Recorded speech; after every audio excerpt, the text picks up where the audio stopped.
All right, hey everybody, it's Aaron Heifetz here, press officer for the U.S. Women's Soccer Team. We really appreciate you getting on. Um, we have, of course, our head coach here, Emma Hayes, to answer your questions. I will say this: I live in LA now, but I lived in San Diego for 3 years. Back in the days of the WUSA, when I was working for the San Diego Spirit, and I have been to 48 states in this United States, and San Diego is truly my favorite city. So it is America's finest city. That's just not just a tagline. Um, of course, we're coming down there for the finale of the She Believes Cup, which is on the 26th versus Japan. These three games, we're going to be in Houston on Feb 20, play Colombia, and then in Arizona to play Australia on the 23rd, and then come to San Diego for the finale, which is usually the way this tournament works, the de facto championship game of the tournament. So these are the first three international matches of the year. We had a camp in January in Florida, had to move it to Florida, unfortunately, because of the fires in LA. But these are the first three games, and it's really sort of another start on the road to qualifying for the 27 World Cup, which we know is going to be in Brazil. So this will be a first choice roster as far as who's healthy enough for Emma to bring. That's going to be announced on around February 11th. So we'll make sure everyone gets that roster. As most of you know, Emma took the job last fall, or the fall of 23, but didn't join us until the spring of 24, which meant it was 75 days until her first day on the job until the Olympic gold medal game. So it was quite a run. Truly one of the greatest stories in the history of women's soccer, really, to win that gold medal in such a short time. It was just Emma's 10th game at the helm. Favorite number. There you go.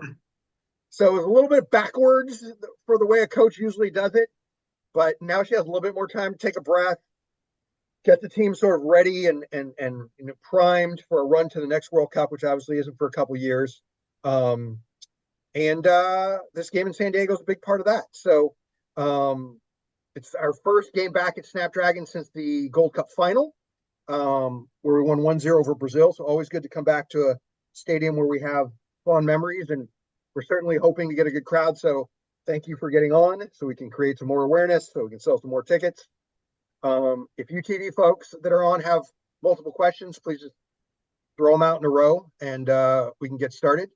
You have raised your hands. Everyone's trained. So we'll go with whoever's on for San Diego football first. Unmute yourself and let's get going.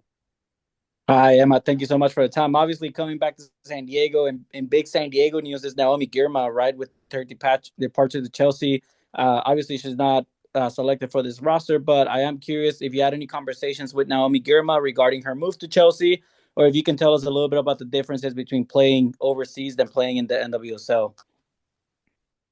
I think I've said this quite a number of times, even in the last week, that, my job as the national team coach is to support our players and in a number of different ways. And, often, not always, but often the players will come to me when they have some important decisions to take for their careers. And my job is to offer the support and guidance so they can make the most informed decisions for themselves. And of course, it's always disappointing to lose players from the NWSL, but at the same time, it's a wonderful opportunity for Naomi. Of course, I know the club that she's gone to, and I know that playing in the Champions League will be not just a brilliant experience for her, but she's at a point of her career where she felt that was important for her. But my job is just to support that. It's the club's decisions if they decide to sell players to Europe. That's nothing to do with us at the national team. But it's great to see that clubs are investing. And if we can see more of that, and then I think we're doing what we ultimately want to do, which is to create a very vibrant, women's football ecosystem. And Naomi is someone who I'm sure will not only thrive, but the fact that she's the most expensive player in the world as a defender, and she's American, is something we should be proud of. and hope that one day she will return to the NWSL to contribute to our domestic game. And just to follow up that, I am curious of how close of an eye do you keep on youngsters that are playing in the league, kind of like Melanie Barcena, Skimi Ascanio, and now Trinity Armstrong coming from college to the NWSL. Well, if you think since I've been in charge, probably overseen, including the recent Futures Camp and WNT Camp, probably been exposed to somewhere upward of 60, 70 players. So I think we've already demonstrated that there are opportunities for players. And of course, we started out with the Olympics and have developed looking at the wider NWSL pool. This January, we've been looking at the futures, which is under 23s down. The aforementioned players you just brought up are players that are part of that future plan, but they have to still develop as professionals first on a regular basis. It's not as straightforward to just perform at the youth national team and get WNT, exposures. But we hope with the introduction of the under 23 program that there will be a better first step outside of the under 20s for players to progress and get the exposures and experiences. And of course, we're monitoring players across the NWSL, and I think this year will be a great opportunity for so many of those young players to get the regular playing minutes that you absolutely need if you want to be in contention for WNT. Thank you for your time. And No problem. let's make this clear that should Naomi be healthy and everybody healthy, she will be returning to San Diego for this match. So it wouldn't have been away long. But wait for the roster on February 11th to confirm that. Scott, go ahead. Hi, Emma. Got a couple of questions for you. The first one, with Girma and Neiswanger going over to England, what are the things that they're going to benefit most from? How will it help their game? And as part of that, how would you compare the league in England with NWSL, especially in terms of the level of play and the competitiveness in NWSL, every game, you have no idea who's going to win? Well, I think, as I've mentioned already, like it's a personal preference for players to take those decisions, and it's also the decision of the clubs if they choose to sell those players to European teams. And I think in the case of Jenna and Naomi going to Arsenal and Chelsea respectively, of course, it is a competition that I know so well. The WSL in its own right has differences to that of the NWSL. But for me, the biggest difference isn't in the domestic competition, it will be in the Champions League. That's where I think the single biggest difference is. And from my own experiences, when you go and play teams like PSG, for example, like they're a team that might match up player for player everywhere. And then you go and play a team like Barcelona, whose positional game model is such where you might play without the ball. So the exposures you get to such different tactical ideas, for me, is the biggest difference, because while there are, of course, extremely competitive games in the NWSL, the Champions League offers something unique. But at the same time, I think we've got a great international pool of players in the NWSL, which have evolved the league year on year from what I've seen. And I believe last year's play, I saw a lot of top quality matches that on any given day could rival any team in world football. And we should be proud of our league because there's a lot of great qualities to it. But this is what happens when there's an investment in the women's game, worldwide. And I'm sure everybody can appreciate, it's every individual has a different need for that. Like, I think sometimes we focus too much on players departing our shores for England. I think of Jaden Shaw, going from San Diego to Carolina, or Lynn Williams from Gotham to Seattle, or Yasmin Raya going from Gotham to Houston Dash. We still have a lot of top level players that want to play in our league, and it also creates opportunities for that next generation of player, and seeing the impact that's had on, say, Ali Sentner in the last 12 months. And I hope that there'll be another glut of players that will get the necessary experiences that will help our national team. So I'm all for comparing, but not in all reality. I think there's very different landscapes, and both of them have their pluses and minuses, and we need to celebrate them both for their unique differences. Okay. My second question is, in terms of your vision of what this team will be going forward, and how far along that path do you feel you are, and what kind of things are you looking to implement or see in this coming tournament? Thank you.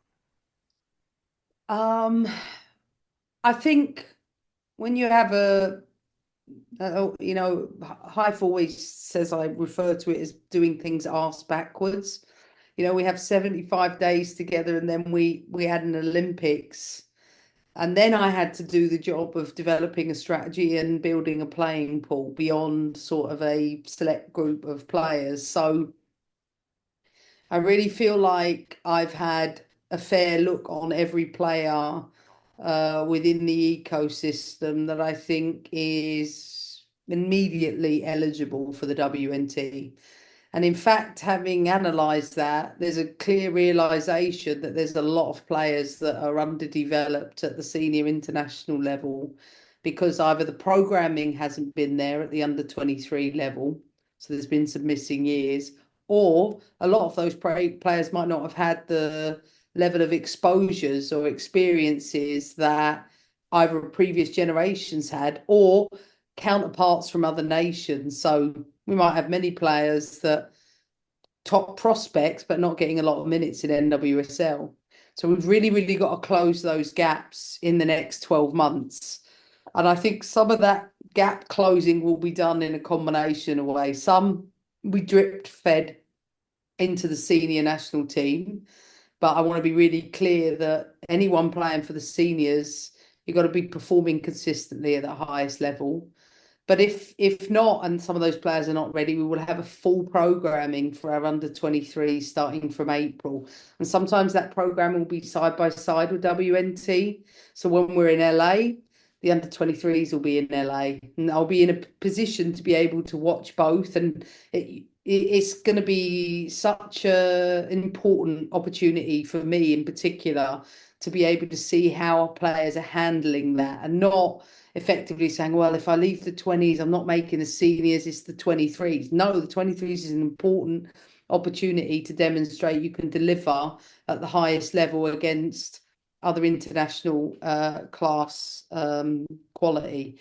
But this, she believes, is also still a pre-season tournament. So I don't know where everybody will be within that. What I do know is that we need to be bold, and we need to take the necessary steps, knowing that I might be putting players in situations that might not have the necessary experiences just yet. And sometimes we might have to go through that hard pain first before we come out the other side. So it's an exciting time, and one where I feel much better informed than I did, say, 6 months ago. Thanks, Scotty. Let's go to Kaz. Go ahead, Kaz. Hi, Emma. Thanks for your time. Switching gears a little bit towards the city of San Diego. With such a large presence of football soccer growing out here, obviously with the San Diego Wave being such a success, could you speak a little bit on how important it is to bring the international tournaments to San Diego and Snapdragon? Oh, I mean, first of all, like I've said, and I haven't quite travelled 48 states, but I bet you I won't be far behind him. But San Diego is up there for me as one of the top places in the country for a myriad of reasons. Like you said, I think there is a soccer culture that is important for us to be in and around. One, two, it's an extremely diverse place, and one where the weather absolutely helps, and I think it would be good preparation for that. But also, I think it is important for our team to travel the depth and breadth of the country. You know, I don't want to be limited to just playing East Coast. I want us to be across the country so we can connect with our fans and build those relationships. And yeah, I'm very much looking forward to. I'm looking forward to going to the San Diego Zoo on my day off. I've already got that planned. My son's going to SeaWorld because he's got that planned out, and I've been told there's an air and space museum that I should see, or he should see anyway. But I know that it's a beautiful place. I've been there a couple of times. I've actually done, when I was coaching in WPS, we had our combines down at Chula Vista. Thanks very much, Emma. And just really quickly, what kind of atmosphere are you expecting when you do play here in San Diego? That's what I'm most looking forward to, is I think creating atmospheres. I've often said this, I want to create atmospheres all over the place that feel distinctly different with every town we're in. And sometimes I want to feel like we're not always the obvious home team when you play so many home games. And I know that that's really, really difficult to recreate almost everywhere, but creating an unfamiliarity for us is the best way for me to try and do that. And I think when you don't have a home stadium as a national team and you are traveling like we are, I know that the especially, I mean, we could talk about the game last year against Canada in the Gold Cup. Let's hope first of all we have better weather than that. But I think it's a stadium where the players have got some really strong experiences. So I hope to recreate that again. Thank you very much. Thanks. We're going to go to Tony, and then we're going to go to Allison. Go ahead, Tony. Hello, Emma. Thank you for your time. Tony Sanchez, San Diego I'm Todd. Football. Sorry, go ahead, Tony. Yes, thank you. Just want to go ahead and get your thoughts on just the intentionality of scouting in leagues outside of the top leagues, the traditional European or the NWSL. What's the intentionality in keeping track of those players that are making the jump over to Liga MX Femenil in Mexico? And are you looking to develop those as you did and you picked off Mia Official in your time in Chelsea from Tigres Femenil? What's that process like? Yeah, absolutely. We monitor and scout players all over the world that could represent our country. So yes, is the quick answer to that. But as I always say, you're so extremely competitive to make the WNT. And you might have some, let's say, overaged players, over 23s who are playing outside of the US and also may not have been within the national team setup. Maybe sometimes not at all, sometimes from when they were youth players. It's challenging to pick a roster for and satisfy the demands for every single player across that ecosystem. But Mia Fisher is a good example of a player who did really well. Mexican leagues, traveled to England. Unfortunately, has developed an injury that has seen her out. But without that experience, I doubt she'd have made it to Chelsea. And being at Chelsea means she's got the exposures that giving her the Champions League experience, for example, and of course makes someone like me a good example of someone who is definitely on the radar of the senior W national team program. I think for me, the only thing I would have liked a little more of in the futures, in the last camp was, the futures was quite limited to an under 23 age group. In my ideal world, it could have been open aged, and I could have taken maybe a few more players that have not been in the system, but that's not to be the case. And my message is always pretty simple. You need to keep producing those performances. And even if you are having good seasons, wherever you are, know that we are watching and keep doing it. And you never know, those opportunities may present themselves for you. Thanks, Tony. Go ahead, Todd. Emma, in the short time you had to get ready before the Olympics, you made some roster changes and some lineup changes in style of play.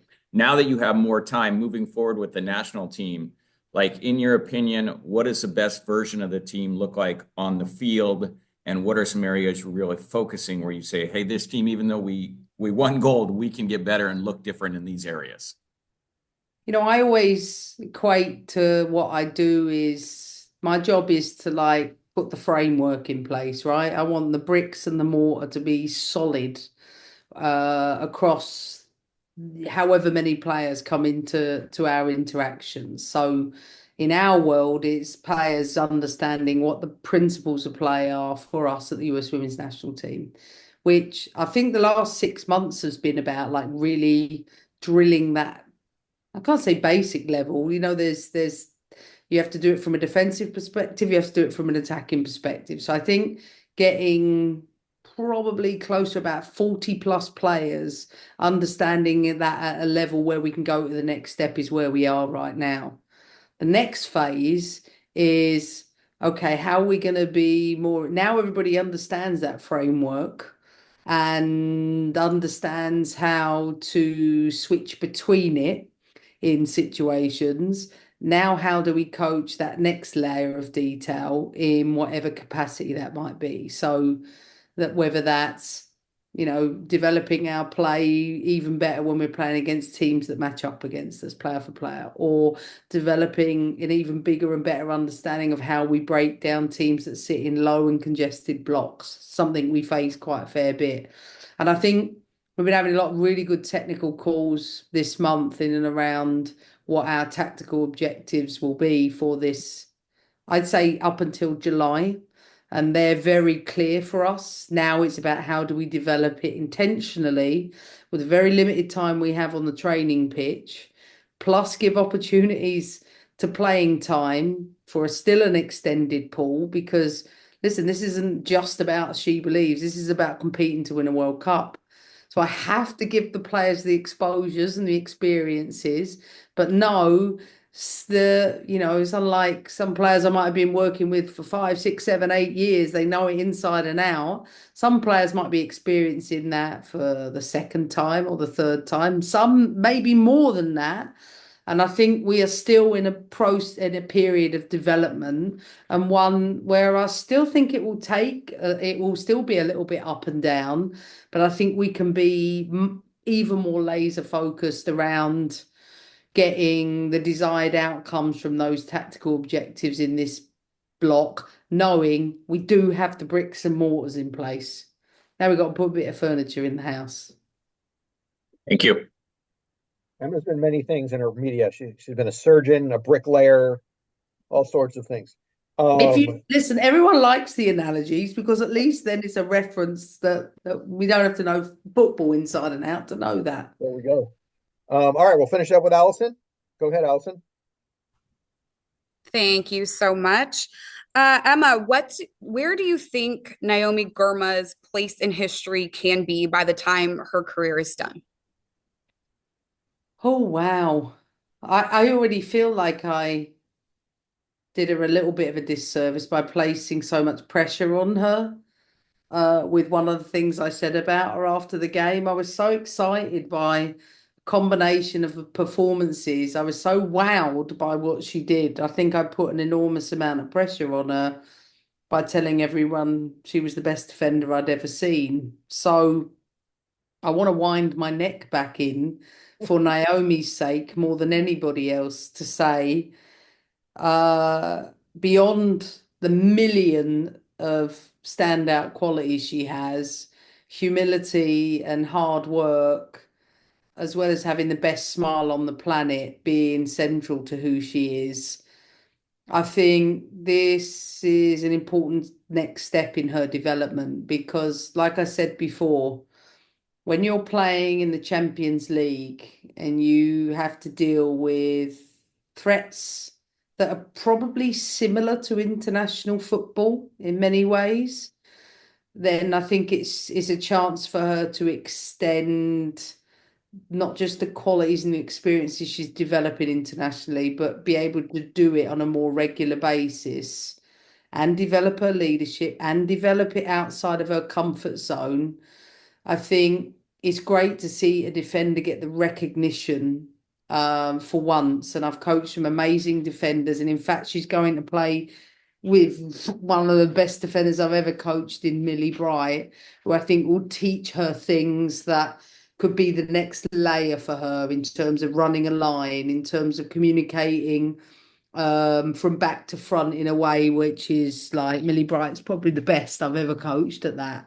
So I think measuring where someone ends up goes beyond just, I don't know, those individual accolades. I am excited to see the tactical and leadership developments in Naomi in this period. And I think she can be anything that she wants to be. But most of all, I want to make she does it without me piling any more pressure on her. Well said. Thank you. Yeah, sorry, Nay. All right, so we really appreciate you guys getting on.